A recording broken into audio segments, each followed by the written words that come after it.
ഞങ്ങളും ക്രൂശിക്കപ്പെട്ട ക്രിസ്തുവിനെ പ്രസംഗിക്കുന്നു. ദൈവ തിരുനാമത്തിന് മഹത്വം ഉണ്ടാകട്ടെ.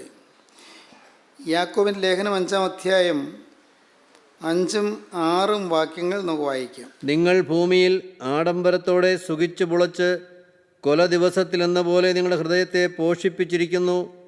നിങ്ങൾ നീതിമാനെ കുറ്റം വിധിച്ച് കൊന്നു, അവൻ നിങ്ങളോട് മറുത്തു നിൽക്കുന്നതുമില്ല. നിങ്ങൾ ഭൂമിയിൽ ആഡംബരത്തോടെ സുഖിച്ച് പുളച്ച് കുലദിവസത്തിലെന്ന പോലെ നിങ്ങളുടെ ഹൃദയത്തെ പോഷിപ്പിച്ചിരിക്കുന്നു. സുഖിച്ച് പുളച്ച് സ്വയം പോഷിപ്പിക്കുന്നു. മനുഷ്യൻ ഈ ലോകത്തിലെ സുഖങ്ങളും ഈ ലോകത്തിലെ സന്തോഷങ്ങളും ഈ ലോകത്തിലെ സുഖഭോഗങ്ങളും ഈ ലോകത്തിലെ ആനന്ദകരമായ ആഹ്ലാദകരമായ അനുഭവങ്ങളും മാത്രം മോഹിച്ചും ആഗ്രഹിച്ചും അവൻ്റെ ദിവസങ്ങൾ നയിച്ചു കൊണ്ടിരിക്കുകയാണ്. സുഖിച്ച് പുളച്ച് തങ്ങളെ തന്നെ പോഷിപ്പിക്കുന്നു. അപ്പോസ്തലൻ പറയുകയാണ്, മനുഷ്യർ ഇന്ന് ഈ ഭൗതിക സുഖങ്ങളിലേക്ക് മാത്രം ദൃഷ്ടി ഊന്നി നിൽക്കുന്നു. ഭൗതിക സുഖഭോഗങ്ങൾ മാത്രം.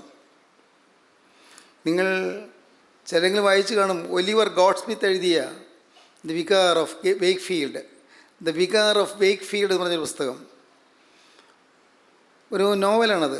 ദ വികാർ ഓഫ് വേക്ക്ഫീൽഡിലെ വികാരി.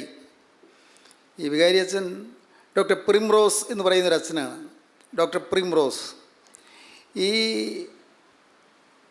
വികാരി അച്ഛൻ അദ്ദേഹം മനുഷ്യജീവിതത്തിൻ്റെ നശ്വരതയെക്കുറിച്ച്, നിസ്സാരമായ മനുഷ്യജീവിതം, മാറിപ്പോകുന്ന മനുഷ്യജീവിതം, നശിച്ചു പോകുന്ന മനുഷ്യജീവിതം, ഈ ഭൂമിയിലെ താൽക്കാലികമായ വാസം കഴിഞ്ഞ് മനുഷ്യൻ നിത്യത്തിലേക്ക് പോകുമെന്നുള്ള മനുഷ്യജീവിതം, അതിനെക്കുറിച്ച് വളരെ അവഗാഢമായി ചിന്തിക്കുകയാണ്.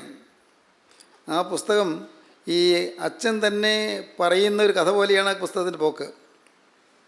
വളരെ മനോഹരമായൊരു ആശയമാണ് അതിനകത്തുള്ളത്. അങ്ങനെയൊരു യാത്ര പോവുകയാണ് മനുഷ്യൻ. യാത്ര എങ്ങോട്ടാണ് യാത്ര? ഓരോരുത്തർ ചോദിക്കുന്നുണ്ട്, എങ്ങോട്ടാണ് യാത്ര? ഞാൻ എൻ്റെ ഭവനത്തിലേക്ക്. അത് വീട്ടിലേക്കല്ലേ? എവിടെയാണ് വീട്? ആളുകൾക്കറിയാം ഈ അച്ഛൻ്റെ വീട് എവിടെയാണെന്ന്. ഞാൻ എൻ്റെ വീട്ടിലേക്ക് പോവുകയാണ്. എവിടെ വീട്? ഞാനിപ്പോൾ തൽക്കാലം താമസിക്കുന്നത് എവിടെയാണ്, പക്ഷേ ഞാൻ എൻ്റെ നിത്യ വീട്ടിലേക്ക് പോവുകയാണ്. ഒരു ജീവിതയാത്ര, നിത്യമായ വീട്ടിലേക്കുള്ള യാത്ര. ആളുകൾക്ക് ആദ്യം മനസ്സിലായില്ല. പിന്നെ അച്ഛൻ വിശദീകരിച്ച് കൊടുക്കുന്നുണ്ട്. നിത്യമായൊരു വീടുണ്ട്, നിത്യമായൊരു വാസസ്ഥാനമുണ്ട്, ഈ താൽക്കാലിക ഭവനത്തിൽ നിന്ന് വിട്ടുപോകുന്നൊരു ദിവസമുണ്ട്, ഈ ശരീരത്തിൽ നിന്ന് മാറിപ്പോകുന്നൊരു ദിവസമുണ്ട്, ഈ ശരീരം അനുഭവിക്കുന്ന ഈ സുഖഭോഗങ്ങളും ആനന്ദാരവങ്ങളും എല്ലാം നിലച്ചു പോകുന്നൊരു ദിവസമുണ്ട്. എല്ലാം തീരും. ഈ ഹൃദയത്തിൻ്റെ സ്പന്ദനം നിലയ്ക്കും. ജീവിതത്തിൻ്റെ ഗതിവിഗതികളെല്ലാം മാറും. മനുഷ്യൻ ഈ ഭൂമിയിൽ നിന്ന് മാറ്റപ്പെടും. ഈ നീണ്ടൊരു യാത്ര, ജീവിതയാത്ര, യാത്രയിലാണെന്നാണ് ജീവിതയാത്ര. പ്രിയപ്പെട്ടവരെ, ജീവിതം ഒരു യാത്രയാണ്. മരണം വരെയുള്ളൊരു യാത്ര. അങ്ങ് അനന്തതയിലേക്കുള്ള യാത്രയാണ്, നിത്യതയിലേക്കുള്ള യാത്രയാണ്. നമ്മുടെ ജീവിതത്തിൽ സുഖിച്ച് പുളയ്ക്കാൻ വാസ്തവത്തിൽ നമുക്ക് നിത്യതയെക്കുറിച്ച് ചിന്തയുണ്ടെങ്കിൽ സാധിക്കുകയില്ല. നിത്യതയെക്കുറിച്ച് ചിന്തിക്കുന്ന ഒരാൾ സുഖിച്ച് പുളയ്ക്കാൻ തോന്നുകയില്ല. അപ്പോസ്തലൻ പറയുകയാണ്, നിങ്ങൾ ഭൂമിയിൽ ആഡംബരത്തോടെ സുഖിച്ച് പുളച്ച് കൊലദിവസത്തിലെന്ന പോലെ നിങ്ങളുടെ ഹൃദയത്തെ പോഷിപ്പിച്ചിരിക്കുന്നു. കൊല്ലുവാൻ നിർത്തിയിരിക്കുന്ന ആടിന് നല്ല ഭക്ഷണം കൊടുത്ത് തന്നെ പോഷിപ്പിക്കുന്നത് പോലെ, കൊല്ലുവാൻ ഉദ്ദേശിക്കുന്ന ആടിന് അല്ലെങ്കിൽ ഏതെങ്കിലും മൃഗത്തെ കൊന്ന് അതിൻ്റെ മാംസം എടുക്കുവാൻ ആഗ്രഹിക്കുന്നതായ ആ ജീവിയെ ഭക്ഷണം കൊടുത്ത് പോഷിപ്പിച്ച് അതിനെ വളർത്തി നിർത്തുന്നത് പോലെ നിങ്ങൾ നിങ്ങളുടെ ജീവിതത്തെ പോഷിപ്പിച്ചുകൊണ്ടിരിക്കുന്നു. ഒരു അന്ത്യത്തിലേക്ക് പോവുകയാണ് നിങ്ങൾ അറിയുന്നില്ല, അവസാനത്തിലേക്ക് നീങ്ങുകയാണ് നിങ്ങൾ അറിയുന്നില്ല. അപ്പോസ്തലൻ പറയുകയാണ്, കൊല ദിവസത്തിലെന്ന പോലെ നിങ്ങൾ നിങ്ങളുടെ ഹൃദയത്തെ പോഷിപ്പിച്ചിരിക്കുന്നു. ഒരു കൊല ദിവസത്തിലേക്ക് നിങ്ങൾ ഒരുങ്ങുകയാണ്, മരണത്തിലേക്ക് നിങ്ങൾ പോവുകയാണ്. ശരീരത്തെ പോഷിപ്പിക്കുന്നു, ജീവിതത്തെ പോഷിപ്പിക്കുന്നു. സന്തോഷങ്ങൾ, ഇഹലോകത്തിലെ സുഖഭോഗങ്ങൾ, അതിൽ ലയിച്ചും അത് മാത്രം ലാക്കാക്കി മനുഷ്യൻ ജീവിക്കുന്നു. ദൈവത്തിന് സ്തോത്രം. സുഖിച്ച് പുളച്ച് എന്നാണ് പറയുന്നത്. നിങ്ങൾ ഭൂമിയിൽ ആഡംബരത്തോടെ സുഖിച്ച് പുളച്ച് കൊല ദിവസത്തിലെന്ന പോലെ നിങ്ങളുടെ ഹൃദയത്തെ പോഷിപ്പിച്ചിരിക്കുന്നു. ആഡംബരത്തോടെ സുഖിച്ച് പുളച്ച് സുഖലോലുപരായി ജീവിക്കുന്നു. സുഖിക്കണം, രസിക്കണം, ആനന്ദിക്കണം എന്നുള്ളതേ ചിന്തയുള്ളൂ.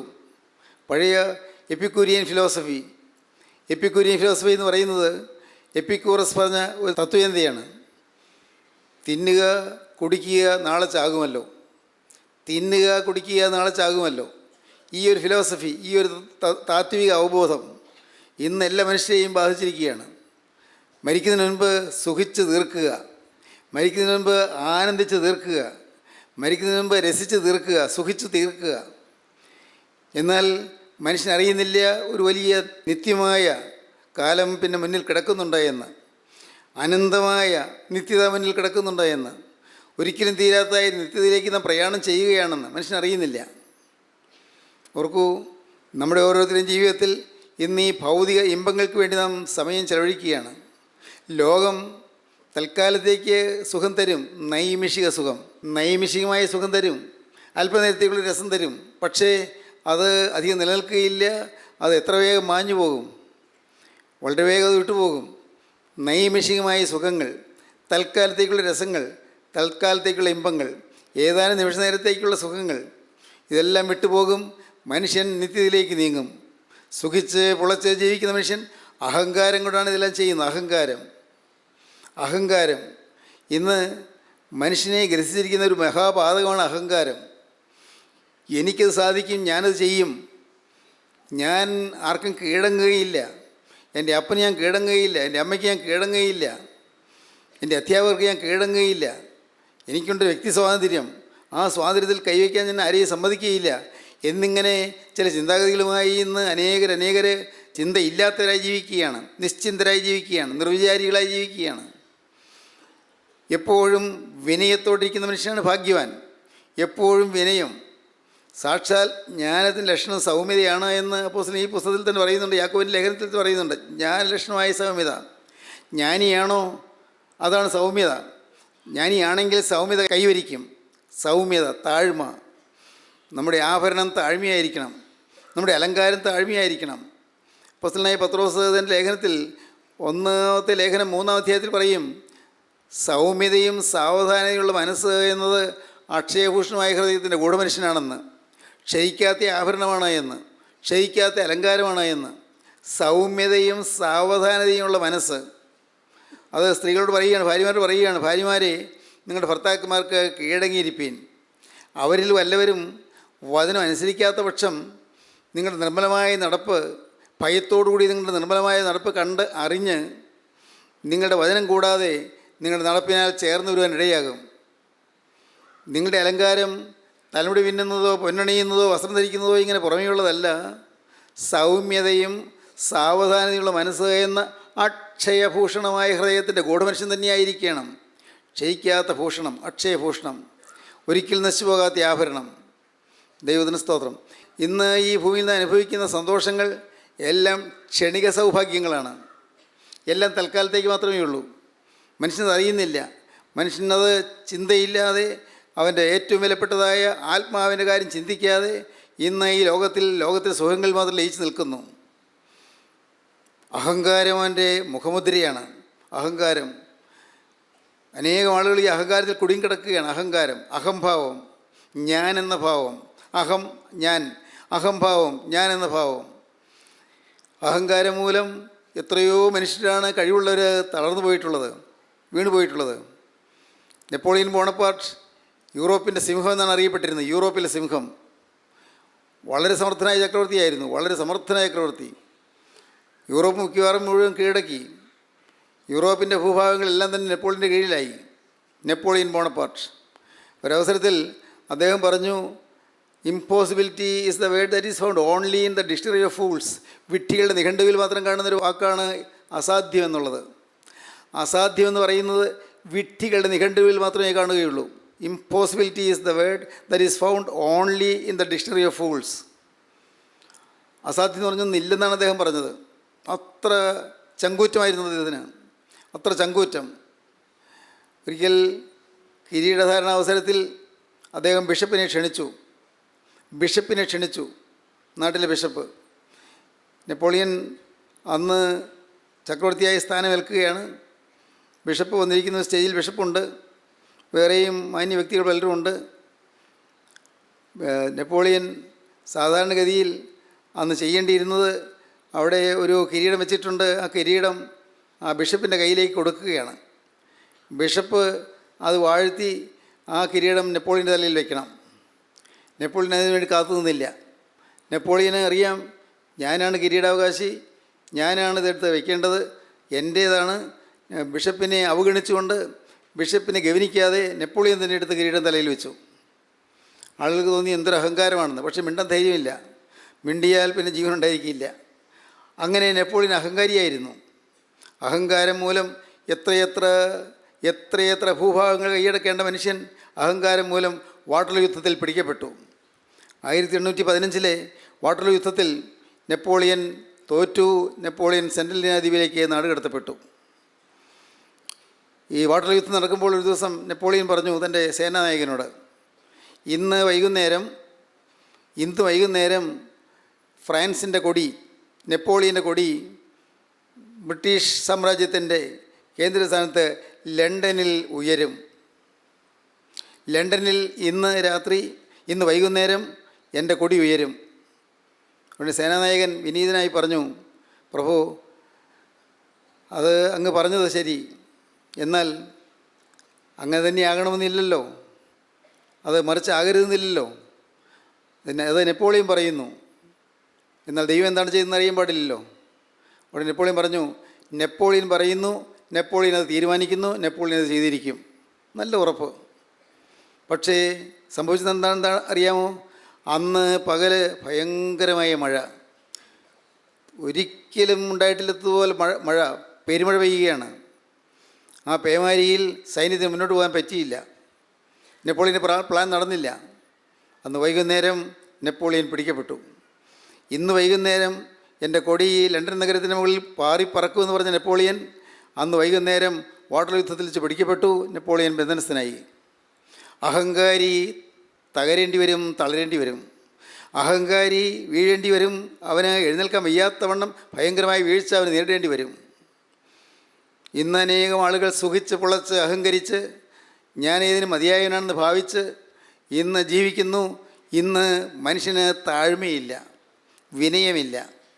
നോക്കൂ, സാക്ഷാൽ താഴ്മ ഗോകുൽത്തായിലെ കുരിശിൽ നോക്കി കാണാം. സാക്ഷാൽ താഴ്മ എന്താണ് എന്ന്.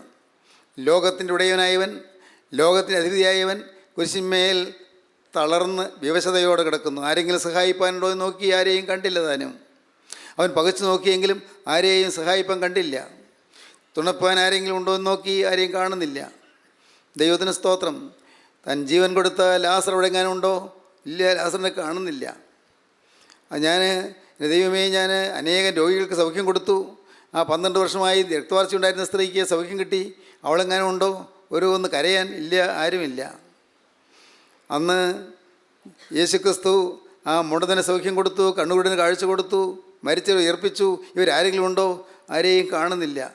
ആകെ ഉയർന്നു കേൾക്കുന്നൊരു ശബ്ദം, തൂക്കുക തൂക്കുക എന്നൊരു ശബ്ദം മാത്രം. എല്ലായിടത്തും തൂക്കുക തൂക്കുക എന്ന്. ഒന്നും അറിഞ്ഞിട്ടല്ല ജനങ്ങൾ വിളിക്കുകയാണ്. പാവങ്ങൾ, സാധാരണക്കാരായ ആളുകൾ, ഏതോ മഹാപാപം ചെയ്ത ആളാണ് യേശു എന്ന് വിചാരിച്ചു. തൂക്കുക തൂക്കുക എന്ന് വിളിച്ചു. നേതാക്കന്മാർ പറഞ്ഞത് പാവപ്പെട്ടവർ വിശ്വസിച്ചു. പള്ളിപ്രമാണിമാർ പറഞ്ഞത് പാവപ്പെട്ടവർ വിശ്വസിച്ചു. പള്ളിയിലെ മേലാളന്മാർ പറഞ്ഞത് പാവപ്പെട്ടവർ വിശ്വസിച്ചു. ഏതോ ഒരു മഹാഘോരകൃത്യം ചെയ്ത ഒരു ദുഷ്ടനാണ് കുരിശുമേൽ കിടക്കുന്നതാണ് അവർ വിചാരിച്ചത്. അങ്ങനെയാണ് ആ പള്ളിയിലെ മഹാപുരോഹിതന്മാർ പറഞ്ഞ് പരത്തിയിരുന്നത്. മഹാപുരോഹിതന്മാരും പരീശന്മാരും ശാസ്ത്രികളും എല്ലാം പറഞ്ഞ് പരത്തിയിരുന്നത് യേശു മതദ്രോഹിയാണ്, യഹൂദ മതത്തിനെതിരാണെന്നാണ്. യഹൂദ മതത്തിനും യെരൂശലേം ദേവാലയത്തിനെതിരാണെന്നാണ് പറഞ്ഞ് പരത്തിയിരുന്നത്. പാവപ്പെട്ട ജനം അന്ധമായി വിശ്വസിച്ചു. തൂക്കുക തൂക്കുക എന്ന് അവർ ഏറ്റു വിളിച്ചുകൊണ്ടിരുന്നു. യേശു പകച്ചു നോക്കി. ഒരു നല്ല വാക്ക് പറയാൻ ആരെയും കണ്ടില്ല. ആകെ ഏതാനും സ്ത്രീകൾ പ്രാവിനെ പോലെ കുറുകി കരഞ്ഞുകൊണ്ട് അവിടെ കുരിശിൻ താഴ്വരയിൽ കിടക്കുന്നു. അവിടെ അർത്ഥപ്രാണരായി കുരിശിൻ താഴ്വരയിൽ ഏതാനും സ്ത്രീകൾ മാത്രം അർത്ഥപ്രാണരായി ഏതാണ്ട് ബോധരഹിതരായി കിടക്കുന്നു. ദൈവത്തിന് സ്തോത്രം. എൻ്റെ സഹോദരങ്ങളെ, യേശു താഴ്മ അഭ്യസിച്ചു. യേശു നമുക്ക് താഴ്മ അഭ്യസിപ്പിച്ചു തന്നു. താഴ്മ അഭ്യസിക്കാമോ? താഴ്മ സ്വീകരിക്കാമോ? താഴ്മ നമ്മുടെ ആഭരണമായി എടുക്കാമോ? ദൈവത്തിന് സ്തോത്രം. സുഖിച്ച് പിളയ്ക്കരുത്, സുഖിച്ച് പിളയ്ക്കരുത്. ദൈവത്തിന് സ്തോത്രം. ജോനാഥൻ സ്വിഫ്റ്റ് എന്ന് പറയുന്നൊരു വലിയ സാഹിത്യകാരനുണ്ടായിരുന്നു. Jonathan Swift പ്രസിദ്ധനാണ്. അദ്ദേഹം എഴുതിയൊരു പുസ്തകമാണ് ഗളിവേഴ്സ് ട്രാവൽസ്. നിങ്ങൾ ആരെങ്കിലും വായിച്ചുകൊണ്ടോ ആവോ? Gulliver's travels. ഈ ഗളിവർ എന്ന് പറയുന്ന കഥാപാത്രം ഒരു കപ്പലപകടത്തിൽപ്പെട്ടു. കപ്പലപകടത്തിൽപ്പെട്ടിട്ട് ആ മഹാസമുദ്രത്തിൽ നടുക്കുള്ളൊരു ദ്വീപിൽ ചെന്ന് വിട്ടു. ദ്വീപിൽ അദ്ദേഹം ചെന്ന് ഏതാണ്ട് ബോധം കെട്ടവനെ പോലെ അവിടെ മണലിൽ കിടന്നു. രാവിലെ അദ്ദേഹത്തിൻ്റെ ശരീരത്തുകൂടി ഏതാണ്ട് അരിച്ചു കയറുന്നത് പോലെ നോക്കിയപ്പോൾ ചെറിയ മനുഷ്യർ, വിരൽ പോലുള്ള മനുഷ്യർ, 6 ഇഞ്ച് നീളമേ പരമാവധിയുള്ളൂ. ഒരാളുടെ നീളം, ഒരാളുടെ പൊക്കം 6 ഇഞ്ച് പൊക്കം. കുറേ എണ്ണങ്ങളിങ്ങനെ ശരീരത്തിലൂടെ കയറി നടക്കുകയാണ്. ഉറുമ്പരിക്കുന്നത് പോലെ ശരീരത്തിലൂടെ മനുഷ്യരിങ്ങനെ കയറി നടക്കുന്നു. പക്ഷേ സാധാരണ മനുഷ്യരൂപം തന്നെ, മനുഷ്യരെപ്പോലെ കൈയുണ്ട്, തലയുണ്ട്, മനുഷ്യരെപ്പോലുള്ള മുഖമുണ്ട്, എല്ലാം ഉണ്ട്. പക്ഷേ പൊക്കമില്ല. 6 ഇഞ്ച് പൊക്കമുള്ള. അല്പം പരിഹാസ സ്വരത്തിലാണ് അദ്ദേഹം പറഞ്ഞത്. എന്ന് പറഞ്ഞാൽ എന്താണ് ജോനാഥൻ സ്വിഫ്റ്റ് ഉദ്ദേശിച്ചത്? ബ്രിട്ടീഷുകാർക്ക് അഹങ്കാരമുണ്ട്, അയർലൻഡിലുള്ളവരെക്കുറിച്ച് ഒരു പുച്ഛമുണ്ട്, അയർലൻഡുകാർക്ക് വലിയ സംസ്കാരമില്ല, പരിഷ്കാരമില്ല എന്നൊരു ചിന്തയുണ്ട്. അതുകൊണ്ട് ബ്രിട്ടീഷുകാരൻ്റെ അഹങ്കാരത്തെ ശമിപ്പിക്കാൻ വേണ്ടി ഒരു ഹാസ്യാത്മകമായ രീതിയിൽ അവതരിപ്പിച്ച ഒരു മനോഹരമായ പുസ്തകമാണ് ഗളിവേഴ്സ് ട്രാവൽസ്. സംഭവിച്ചത് കേൾക്കണമോ? ഈ ഗളിവറിനുമുണ്ട് ഒരു അഹങ്കാരം. ഞാൻ 6 അടി പൊക്കമുള്ള മനുഷ്യനാണ്, എനിക്ക് ഇത്രയും വലിയ ആളാണ്, ഇവരൊക്കെ എന്നാ മനുഷ്യർ, ഇവരെ വെറും ചെറിയ വിരൽ പോലെ ഇരിക്കുന്നവർ, ഇവർക്ക് എന്നാ കഴിവുണ്ട്, ഞാനൊന്ന് ഊതിയാൽ പറന്നു പോകാനേ ഉള്ളൂ. ഏതോ ഒരു സമയത്ത് ഈ ശരീരത്തിലേക്ക് വന്ന് നെഞ്ചിൻ്റെ അവിടെ വരെയും നടന്നു വന്ന ഒരു മനുഷ്യൻ ഗളിവർ കിടക്കുകയാണ്. അവിടെ വന്ന് ആ ശരീരത്തിൻ്റെ ഓരോ ഭാഗത്തൊക്കെ പിടിക്കുകയൊക്കെ ചെയ്തപ്പോഴത്തേക്കും നല്ലപോലെ ഒന്ന് തുമ്മി ഗളിവർ. ഉടനെ തെറിച്ചുപോയി പാവം മനുഷ്യൻ. അത്രയ്ക്കേ ഉള്ളൂ. മനുഷ്യരെ പരിഹസിച്ചു. കേൾക്കൂ, ജോനാഥൻ സ്വിഫ്റ്റ് ഉദ്ദേശിച്ചത് പരിഹാസികളായ മനുഷ്യർ, അഹങ്കാരികളായ മനുഷ്യർ മറ്റുള്ളവരെ പുച്ഛിക്കുന്നവരാണെന്ന്. വീണ്ടും ആ കഥ മുന്നോട്ട് പറഞ്ഞു പോകുമ്പോൾ കാണാം, ഗളിവർ പിന്നെയും ഒരു അപകടത്തിൽപ്പെട്ടു, കപ്പലപകടം. ഈ പ്രാവശ്യം ചെന്ന് കയറുന്ന ദ്വീപിൽ അവിടെയുള്ളവർ ഗളിവറിനേക്കാൾ 10 ഇരട്ടി പൊക്കമുള്ളവരാണ്. 70 അടി, 72 അടി പൊക്കം. ഇതെന്താണ് 72 അടി പൊക്കമുള്ള ഒരു മനുഷ്യർ. അപ്പോൾ ഗളിവറിന് തോന്നി ഞാൻ എത്ര ചെറുതാണ് എന്ന്. വലിയൊരു അടുക്കൽ ചെന്നപ്പോൾ ഞാൻ ചെറുതാണെന്ന് തോന്നി, ചെറിയൊരു അടുക്കൽ ചെല്ലുമ്പോൾ വലുതായി തോന്നി, പക്ഷേ വലിയൊരു അടുക്കൽ ചെന്നപ്പോൾ ചെറുതായി തോന്നി. ഗളിവർ പാഠം പഠിപ്പിച്ച പാഠം ഇതാണ്: ഇന്ന് ബ്രിട്ടീഷുകാരനെ അഹങ്കരിക്കുന്നു, പക്ഷേ നിന്നേക്കാൾ വലിയവനുണ്ട്, അവൻ്റെ മുമ്പിൽ ചെല്ലുമ്പോൾ നീ ചെറുതാകും. ഇന്ന് അയർലൻഡിലുള്ളവരെ അവമാനിക്കുന്നവരെ പുച്ഛിക്കുന്നു, എന്നാൽ നിങ്ങളും പുച്ഛിക്കപ്പെടുന്നൊരു കാലം വരുന്നു. ദൈവത്തിന് സ്തോത്രം. പ്രിയപ്പെട്ടവരെ, ഈ കഥകളൊന്നും പഠിച്ചില്ലെങ്കിൽ കുഴപ്പമില്ല, പക്ഷേ വായിച്ച് രസിക്കാൻ കൊള്ളാം, നല്ല നല്ല പാഠങ്ങൾ കിട്ടുകയും ചെയ്യും. പക്ഷെ ഒന്ന് ഞാൻ പറയാം, ജീവിതത്തിൽ താഴ്മ നിങ്ങൾ അഭ്യസിക്കുക. എപ്പോഴും താഴ്മ. ആരോടും പരിഭവം വേണ്ട, ആരോടും പരാതി വേണ്ട, ആരോടും നീരസം വേണ്ട, ആരോടും വൈരാഗ്യം വേണ്ട, ആരോടും ഒരു വിധത്തിലൊരു പരിഭവത്തിൻ്റെയോ പരാതിയുടെയോ കണിക പോലും വേണ്ട. ആകെ സ്നേഹം മാത്രം, ആകെ വിനയം മാത്രം, ആകെ താഴ്മ മാത്രം. നോക്കൂ, കുരിശിലേക്ക് താഴ്മയുടെ പ്രതീകമായി യേശു അവിടെ കിടക്കുന്നു. നോക്കൂ, കുരിശിലേക്ക് രക്തം ചിന്തി യേശു അവിടെ കിടക്കുന്നു. കൈകളും കാലുകളും തുളയ്ക്കപ്പെട്ട് കുരിശിന്മേൽ കിടക്കുന്നു. കർത്താവായ യേശു സ്നേഹത്തിൻ്റെ പ്രതീകമായി, കർത്താവായ യേശു താഴ്മയുടെ പ്രതീകമായി, കർത്താവായ യേശു വിനയത്തിൻ്റെ പ്രതീകമായി കുരിശിന്മേൽ കിടക്കുന്നു. സ്നേഹിതരെ, നിങ്ങൾ കുരിശിലേക്ക് നോക്കൂ. നമുക്ക് അനുകരിക്കാൻ വല്ലതും തോന്നുന്നുണ്ടോ? അവൻ നമുക്ക് പിന്തുടരുവാൻ ഒരു മാതൃക വെച്ചേച്ച് പോയിരിക്കുന്നു. ഒരു മാതൃക. ഏതോസം അങ്ങനെയാണ് പറയുന്നത്, പത്രോസ് പറയുന്നത് അങ്ങനെയാണ്. അവൻ നമുക്ക് പിന്തുടരുവാൻ ഒരു മാതൃക വെച്ചേച്ച് പോയിരിക്കുന്നു. അവൻ്റെ വായിൽ വഞ്ചനയൊന്നും ഉണ്ടായിരുന്നില്ല. തന്നെ ശകാരിച്ചിട്ട് പകരം ശകാരിക്കാതെ, ഒരു മറുപടിയുമില്ല, ആരോടും പ്രത്യുത്തരമില്ല, പരാതിയില്ല, പരിഭവമില്ല, വഴക്കില്ല, പിണക്കമില്ല. വിനയത്തോടെ എളിമയോടെ എല്ലാം സ്വീകരിച്ചുകൊണ്ട്, കഷ്ടത സ്വീകരിച്ചുകൊണ്ട്, യാതന സ്വീകരിച്ചുകൊണ്ട് കർത്താവ് കുരിശിന്മേൽ കിടന്നു. ഇന്ന് സ്നേഹിതരെ, നിങ്ങൾ ഓർക്കൂ, നിങ്ങളുടെ മുന്നിൽ യേശുക്രിസ്തു നിൽക്കുകയാണ്. വിനയം അഭ്യസിച്ചവനായി, താഴ്മ ശീലിച്ചവനായി കരനീട്ടി നിൽക്കുന്നു. യാചകനെപ്പോലെ നിൽക്കുന്നു, കെഞ്ചി നിൽക്കുന്നു, മുട്ടി നിൽക്കുന്നു. ദൈവത്തിന് സ്തോത്രം. ഹൃദയവാതിൽ തുറന്നു കൊടുക്കുമോ? യേശുവിന് വേണ്ടി ജീവിതം വിട്ടുകൊടുക്കുമോ? യേശുവേ, നീ ഹൃദയത്തിലേക്ക് വരണമേ എന്ന് പറയുമോ? ദൈവമക്കളെ, നിങ്ങൾ ചിന്തിക്കൂ. നിങ്ങളുടെ ജീവിതത്തിൽ ഒന്ന് മുട്ടി നിൽക്കുന്ന ക്രിസ്തു നിങ്ങളുടെ അഹങ്കാരം മാറ്റും. ഇന്ന് നിങ്ങൾക്ക് ആരോഗ്യമുണ്ട്, നാളെ എന്ത് ആരറിയുന്നു? നിങ്ങൾക്ക് സൗന്ദര്യമുണ്ട്, നാളെ എന്ത് ആരറിയുന്നു? നിങ്ങൾക്ക് പണമുണ്ട്, നാളത്തെ അവസ്ഥ എന്ത് ആരറിയുന്നു? ഇന്ന് നിങ്ങൾ പണ്ഡിതന്മാരാണ്, ജ്ഞാനികളാണ്, നാളെ നിങ്ങൾ ഒന്നും കഴിവില്ലാതെ നിങ്ങൾ ചേതനേറ്റവരായി കിടക്കാൻ പോവുകയാണോ? ആരറിയുന്നു? എല്ലാം ക്ഷണികം, എല്ലാം താൽക്കാലികം, എല്ലാം വിട്ടുപോകുന്നത്. വിട്ടുപോകാത്ത ഒന്നുണ്ട്, അത് ക്രിസ്തു മാത്രം. ഹല്ലേലൂയ, ദൈവത്തിന് സ്തോത്രം. മാറിപ്പോകാത്ത ഒന്നുണ്ട്, അത് യേശു മാത്രം. ആരെല്ലാം മാറിയാലും മാറാത്തനായ യേശു, സ്നേഹത്തിൻ്റെ പ്രതീകമായ യേശു, താഴ്മയുടെ നിറകുടമായ യേശു ഇന്നിതാ നിങ്ങളുടെ അരികത്ത് വന്ന് കൈനീട്ടി നിന്നുകൊണ്ട് കെഞ്ചുന്നു, മകനെ നിൻ്റെ ഹൃദയം എനിക്ക് തരിക, എൻ്റെ മകളെ നിൻ്റെ ഹൃദയം എനിക്ക് തരിക എന്ന് പറഞ്ഞുകൊണ്ട് അവൻ നിങ്ങളുടെ മുന്നിൽ വന്ന് കെഞ്ചുന്നു. ഹൃദയം തുറന്നു കൊടുക്കാൻ നിങ്ങൾക്ക് മനസ്സുണ്ടോ?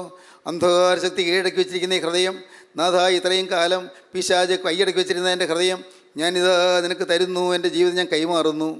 ഇത്രയും കാലം പിശാച് കൈയടക്കി വെച്ചിരുന്നതാണ്, ഇത്രയും കാലം സാത്താൻ എൻ്റെ ജീവിതത്തെ നശിപ്പിച്ച് വെച്ചിരുന്നതാണ്, ഇത്രയും കാലം പാപം ചെയ്യാൻ ശീലിപ്പിച്ച ശരീരമാണ്, പാപം ചെയ്യാൻ ശീലിപ്പിച്ചതായ മനസ്സാണ്, പാപം ചെയ്യാൻ ശീലിപ്പിച്ചതായ ഹൃദയമാണ്. എൻ്റെ കർത്താവേ, പിശാച് എന്നെ അഭ്യസിപ്പിച്ചത് പാപം ചെയ്യാനാണ്. പിശാചിന് ചൊൽപ്പടിക്കാൻ നടന്നുപോയി, പിശാചിൻ്റെ വഴിയിൽ ഞാൻ ജീവിച്ചു പോയി. നാഥ, ഇന്ന് ഞാൻ തിരുവൻപാവ് വന്ന് നിൻ്റെ കരുണയ്ക്ക് വേണ്ടി യാചിക്കുകയാണ്. എന്നോട് മനസ്സറിയണമേ നാഥ, എൻ്റെ ജീവിതത്തിലേക്ക് നീ കടന്നു വന്ന് എനിക്ക് അനുഗ്രഹം പകരണമേ. നിങ്ങൾ പ്രാർത്ഥിക്കൂ, നിങ്ങളുടെ ജീവിതം കർത്താവിന് സമർപ്പിക്കൂ, ദൈവത്തോട് നിങ്ങൾ വാക്ക് പറയൂ. യേശുവേ, എൻ്റെ നാഥ, എനിക്ക് വേണ്ടി ക്രൂസിൽ വെച്ച രക്ഷക, താഴ്മ എനിക്ക് കാണിച്ചു തന്ന രക്ഷക, വിനയം എന്തായെന്നെ പഠിപ്പിച്ച രക്ഷക, ഇന്ന് ഞാനിതാ എൻ്റെ ആളത്തും തിരുവുമ്പാ ഞാൻ കാഴ്ച അണയ്ക്കുന്നു. കുരിശിൻ ചുവട്ടിലേക്ക് എന്നെ തന്നെ സമർപ്പിക്കുന്നു. എൻ്റെ ഈ ശരീരവും എൻ്റെ പ്രാണനും എൻ്റെ ആത്മാവും നിൻ്റെ പാദപീഠത്തിലേക്ക് ഞാൻ വയ്ക്കുന്നു. ദേഹവും ദേഹിയും ആത്മാവും മുഴുവനായി ഞാൻ നിനക്ക് സമർപ്പിക്കുന്നു. ദൈവത്തിന് സ്തോത്രം. നമുക്ക് പ്രാർത്ഥിക്കാം. കാരുണ്യവാനായ ഞങ്ങളുടെ സ്വർഗീയ പിതാവേ, തിരുവചനങ്ങൾക്കായി സ്തോത്രം, ദിവ്യാലോചനകൾക്കായി സ്തോത്രം, തിരുസാന്നിധ്യത്തിനായി സ്തോത്രം, അവിടെ നീ മക്കളെ തൊട്ടതിനായി സ്തോത്രം. എല്ലാവരെയും അനുഗ്രഹിക്കണമേ, എല്ലാവരെയും സമാധാനത്തോടെ എഴുന്നേൽപ്പിക്കണമേ, എല്ലാവരെയും അവിടുത്തെ രണ്ടാമത്തവർക്ക് വേണ്ടി ഒരുക്കണമേ, എല്ലാ നന്മകളാൽ നിറയ്ക്കണമേ. യേശുവിൻ നാമത്തിൽ തന്നെ ആമീൻ. ഹല്ലേലൂയ.